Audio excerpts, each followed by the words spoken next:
It's our favorite time of the week again. Time for hashtag Rising Qs when we answer your questions. All right, Saagar, what's up first? All right, number one, let's throw it up there on the screen. Given the estimate of hidden Trump supporters to be at the high end of 15% with 11.7% of Republicans, 10.5% of independents being a shy voter, given their lack of enthusiasm, what is the likelihood of voter turnout for them? I think it's a very interesting question. Simple answer, we do not know. Right.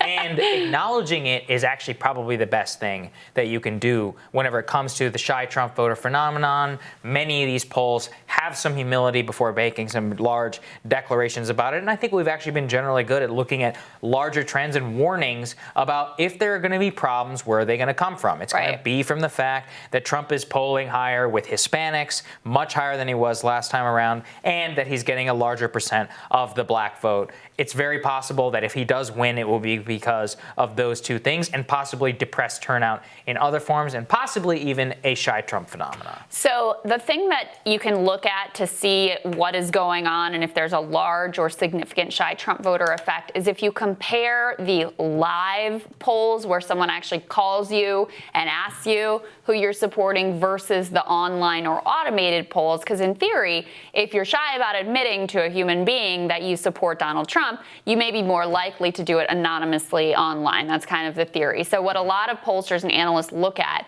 is if there's a big divergence between those live polls and the results that they're seeing and the online polls. And what we've seen is kind of a mixed bag. In general, there has been a small effect where the online polls are slightly better for Trump, or at least that was the case the last time that I looked into this.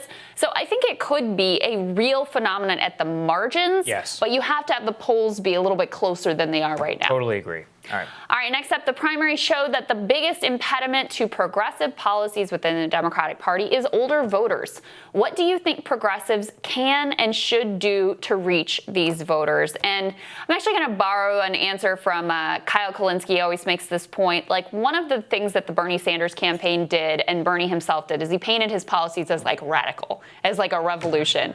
And older voters who, you know, are more sort of Cold War fearful and looking more for stability, that was not a message that landed with them. Yeah. When in reality, healthcare for all is not a radical idea. It's a mainstream idea. It's an idea that's supported by a large proportion of the public. $15 minimum wage, union rights, Green New Deal, even if you frame it in the idea of creating new jobs for people. These are not radical ideas. You don't have to frame them that way. In fact, a lot of them are in the mainstream of America.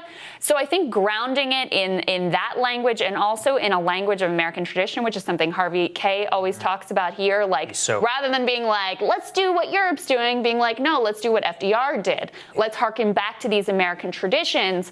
I think that will go a lot further to winning over older voters. I couldn't agree more. I still think the best Bernie ad of all time was the Bernie ad of the America ad from 2016. Oh, it was so good. All about being American. That's something that I think a lot of leftists have problems with being even patriotic. And frankly, if they did it more, I think they could win a lot more of those voters. Okay, last question here.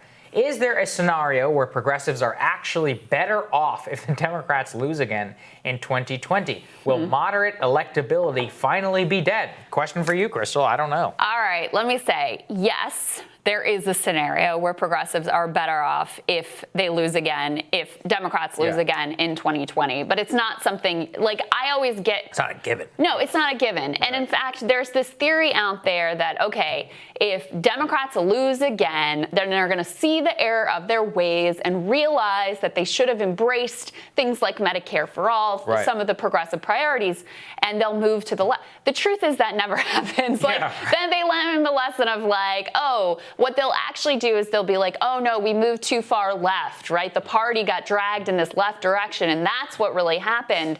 So maybe it's possible that it could be better, but I wouldn't bet on it, and I certainly wouldn't cast your vote based on these theories of like, well, maybe if this happens, then that will happen, because I just think you don't know. Like, you have to be humble about predicting exactly what the impact and the backlash and the dynamics will be of, you know, Democrats losing again or Republicans losing again. I think you just have to look at it straightforward, like, who do I want to vote for? If I'm weighing my two options, or I want to dissent and I want to vote third party, or I want to protest by not voting at all, like, weigh it out in terms of what is the outcome, just head to head. Who do you think is better? Who do you think would do a better job? Because once you get into these complicated scenarios, I just think it's too messy to know. I think that's right. All right, thanks for watching. We're going to have more content for you later today.